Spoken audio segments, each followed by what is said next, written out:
அனைவருக்குமே வணக்கம். சற்று முன் கிடைத்திருக்கக்கூடிய ஒரு மிக மிக முக்கியமான செய்தி ஒன்று வெளியாகி உள்ளது.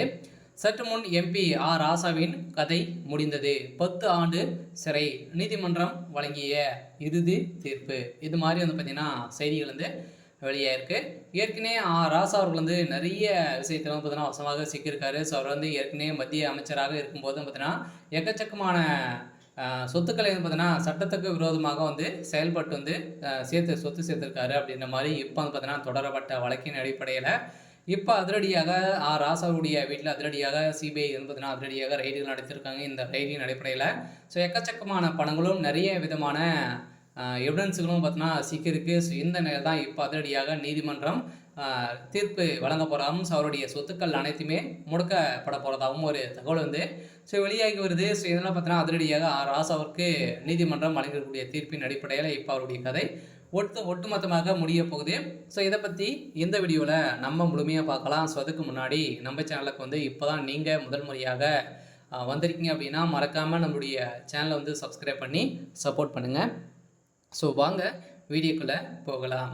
ஸோ பார்த்தீங்கன்னா ராசா அவர்கள் ஏற்கனவே மத்திய அமைச்சராக இருக்கும்போது 2G அறக்கட்டளை வழக்கில் பார்த்தீங்கன்னா அதிரடியாக ராசா அவர்களும் கனிமொழி அவர்களும் வசமாக சிக்கிக்கொண்டு எக்கச்சக்கமான பணங்கள் பார்த்தீங்கன்னா ஊழல் அரசுக்கு எதிராக சம்பாதிச்சிருக்காங்க. அப்படின்ற மாதிரி பார்த்தீங்கன்னா அரசுக்கு நிறைய இழப்பீடுகள்லாம் செஞ்சுருக்காங்க. 30,000 கோடிக்கு மேலே இழப்பீடுகள்லாம் செஞ்சுருக்காங்க. ஸோ இதை தொடர்ந்து இப்போ பார்த்தீங்கன்னா அதிரடியாக ராசா அவர்கள் அந்த விஷயத்திலும் அதில் நிறைய சொத்துக்களும் சேர்த்து இப்போ ராசா அவர்களும் அதே மாதிரி எம்பி கனிமொழி அவர்களும் வசமாக சிக்கி கொண்டு இருக்காங்க.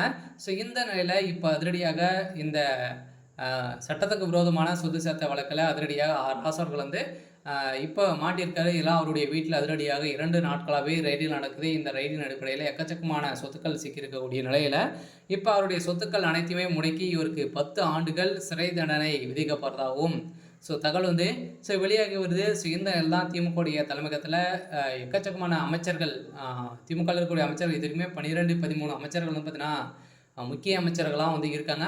அவங்களாம் பார்த்தீங்கன்னா அனைவருமே ஊழல் வழக்கில் ஸோ அதே மாதிரி எக்கச்சக்கமான பணங்கள் பார்த்தீங்கன்னா குமித்து இப்போ இந்த அமலாக்கத்துறையின் கஸ்டடியில் ஸோ இருக்காங்க. இந்த நிலையில் இப்போ ராசாவுடைய கதை ஸோ முடிந்திருக்கு. சொல்ல அடுத்தது வருகின்ற சட்டமன்ற தேர்தலுக்காகவே பார்த்தீங்கன்னா எக்கச்சக்கமான பணங்களை ஊழல் செய்திருக்காங்க. ஸோ இந்த அடிப்படையில் தான் அமலாக்கத்துறை சில பேரெல்லாம் டார்கெட் பண்ணி இப்போ பார்த்தீங்கன்னா குறிவைத்து தாக்கக்கூடிய நிலை ஸோ உருவாகியிருக்கு. சொல்ல இப்போ அதிரடியாக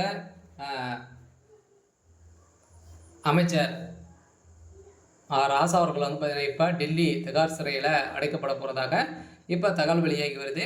ஸோ இருந்தாலுமே ஸோ என்ன நடக்க போகுது அப்படின்றத ஸோ வெயிட் பண்ணி பார்க்கலாம். ஸோ இது மாதிரி செய்திகளை தெரிஞ்சுக்கணும் அப்படின்னா ஸோ மறக்காமல் நம்முடைய சேனலை சப்ஸ்கிரைப் பண்ணி சப்போர்ட் பண்ணுங்கள். தேங்க்யூ.